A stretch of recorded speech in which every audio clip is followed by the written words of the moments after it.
ଆପଣମାନେ ସମସ୍ତେ ଜାଣିଥିବେ ଗତକାଲି ଆମର ଶୁଣାଣି ଥିଲା OSYRB ଆଉ ଫରେଷ୍ଟ ଗାର୍ଡକୁ ନେଇକି ଯେଉଁ କେସ୍ ହେଇଥିଲା ତାହା ପୂର୍ଣ୍ଣଚ୍ଛେଦ ପକାଇଛନ୍ତି। ଆପଣମାନେ ଆଜିର ଏହି ସମ୍ବାଦ ନିଜ ପତ୍ରିକା ଦେଖିପାରିବେ।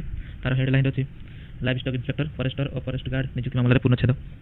Live stock inspector forester forest guard ପଦ ପୂରଣ ପାଇଁ ନିଯୁକ୍ତି ପ୍ରକ୍ରିୟା ପ୍ରଥମ ପର୍ଯ୍ୟାୟରେ ଯୋଗ୍ୟତା ଅର୍ଜନ କରିଥିବା ପ୍ରାର୍ଥୀମାନଙ୍କୁ ଶାରୀରିକ ପରୀକ୍ଷା ପାଇଁ ଡକା ନ ଯିବା ପ୍ରସଙ୍ଗକୁ ନେଇ ଦାୟର ମାମଲା ଶୁଣାଣିରେ ହାଇକୋର୍ଟ ପୂର୍ଣ୍ଣଚ୍ଛେଦ ପକାଇଛନ୍ତି।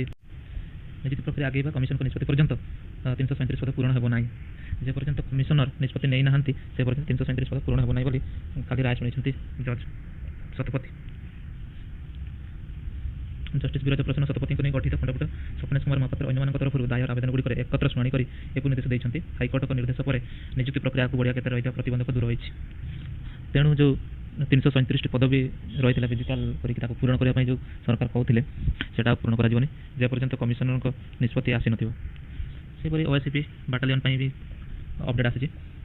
ହାଇକୋର୍ଟରେ ସିପାହୀ କନେଷ୍ଟବଳ ନିଯୁକ୍ତି ମାମଲା ପୂର୍ବ ଚୟନ ତାଲିକା ବୟସ କୋହଳ ପରେ ଚୟନ ପ୍ରାର୍ଥୀଙ୍କୁ ନିଯୁକ୍ତି ମିଳିବ। ତ ପୂର୍ବରୁ ଯେଉଁମାନେ ଚୟନ ହେଇଥିଲେ ଯେଉଁମାନଙ୍କର ନାଁ ଆସିଥିଲା ସେମାନେ ଏବଂ ବୟସ କୋହଳ ପରେ ଯେଉଁ ପ୍ରାର୍ଥୀମାନେ ବି ନାଁ ଆସିଛି ଯେଉଁ ପ୍ରାର୍ଥୀମାନଙ୍କର ସେମାନେ ମଧ୍ୟ ନିଯୁକ୍ତି ପାଇପାରିବେ। ସିପାହୀ କନେଷ୍ଟବଳ ପଦରେ ନିଯୁକ୍ତି ପାଇଁ ଆଶାୟୀଙ୍କୁ ବଡ଼ ଆଶ୍ୱସ୍ତି ମିଳିଛି। ନିଯୁକ୍ତି ପ୍ରକ୍ରିୟାରେ ପ୍ରଥମରୁ ଅଂଶଗ୍ରହଣ କରି ଚୂଡ଼ାନ୍ତ ଚୟନ ତାଲିକାରେ ସ୍ଥାନ ପାଇଥିବା ପ୍ରାର୍ଥୀ ବୟସ ସୀମା କୋହଳ ପରେ ପ୍ରଭାବିତ ହେବେ ନାହିଁ। ତେଣୁ ବୟସ ସୀମା କୋହଳ କଲା ପରେ ମଧ୍ୟ କିଛି ଫରକ ପଡ଼ିବନି, ସମସ୍ତଙ୍କୁ ଜଏନିଂ ଦିଆଯିବ। ହାଇକୋର୍ଟ ଶୁଣାଣି ସମୟରେ ସରକାରଙ୍କ ତରଫରୁ ଆଡଭୋକେଟ୍ ଜେନେରାଲ ପୀତାମ୍ବର ଆଚାର୍ଯ୍ୟ ଦର୍ଶାଇଥିଲେ ଯେ ପୂର୍ବ ଚୟନ ତାଲିକାରେ ସ୍ଥାନ ପାଇଥିବା ପ୍ରାର୍ଥୀଙ୍କୁ ନିୟମ ଅନୁସାରେ ନିଯୁକ୍ତି ପ୍ରଦାନ କରାଯିବ। ତେଣୁ ଯେଉଁ ପୂର୍ବ ପ୍ରାର୍ଥୀମାନେ ଯେଉଁମାନେ ଚୟନ ହୋଇଥିଲେ ତାଙ୍କର କିଛି ଅସୁବିଧା ହେବ ନାହିଁ, ସେମାନଙ୍କୁ ନିଯୁକ୍ତି ଦିଆଯିବ। ବୟସ ସୀମା କୋହଳରେ ଅସୁବିଧା ପାଇଁ ନିଯୁକ୍ତି ପ୍ରକ୍ରିୟାରେ ଅଂଶଗ୍ରହଣ କରି କୃତିତ୍ୱ ହାସଲ କରିଥିବା ପ୍ରାର୍ଥୀଙ୍କୁ ମଧ୍ୟ ନିଯୁକ୍ତି ପ୍ରଦାନ ପାଇଁ ରାଜ୍ୟ ସରକାର ନିଷ୍ପତ୍ତି ନେଇଛନ୍ତି। ତେଣୁ ଯେଉଁମାନେ ପରବର୍ତ୍ତୀ ସମୟରେ କୃତିତ୍ୱ ହାସଲ କରିଥିଲେ ସେମାନଙ୍କୁ ମଧ୍ୟ ନିଯୁକ୍ତି ପାଇଁ ରାଜ୍ୟ ସରକାର ମଧ୍ୟ ନେଇଛନ୍ତି। ଆଡଭୋକେଟ୍ ଜେନେରାଲଙ୍କ ନିଯୁକ୍ତି ବିଚାରକୁ ନେଇ ହାଇକୋର୍ଟ ସମ୍ପୃକ୍ତ ମାମଲାର ଶୁଣାଣିର ପୂର୍ଣ୍ଣଚ୍ଛେଦ ପକାଇଛନ୍ତି ହେଲା।